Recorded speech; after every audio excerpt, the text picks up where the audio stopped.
মহান স্বাধীনতার ঘোষক শহীদ প্রেসিডেন্ট জিয়া রহমান ক্ষমতা আসার পর পঞ্চম সংশোধনের মাধ্যমে সংবিধানে আমাদের বিসমিল্লাহির রহমানির রহিম মহান আল্লাহর প্রতি অবিচল আস্থা বিশ্বাস এবং ন্যায় বিচার ভিত্তিক সমাজ ব্যবস্থা গড়ার যে শব্দগুলো সংবিধানে তিনি সংযোজন করে গিয়েছিলেন, এই শব্দগুলো পরবর্তী পর্যায়ে সংবিধানে থাকে না।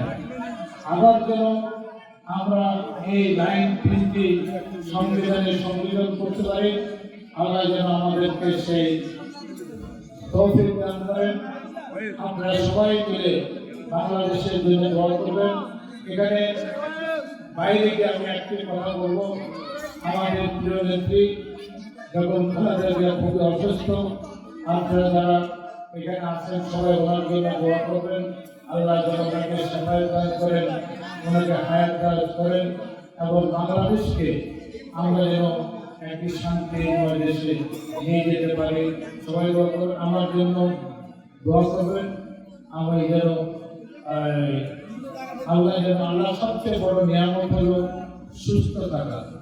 আমরা যেন সুস্থ থাকতে পারি, সুস্থ অবস্থায় আমাদের যেন মত হয়, আল্লাহ এই প্রার্থনা করে আপনাদের কাছ থেকে বিদায় নিচ্ছি। আসসালামু আলাইকুম। প্রখ্যাত মুফাসসির কোরআন আল্লামা ফরিদুল মুবারক সাহেব দামাত বারাকাতুহু আমাদের মাঝে উপস্থিত হয়েছে। ইনশাআল্লাহ তাফসীর পেশ করবেন।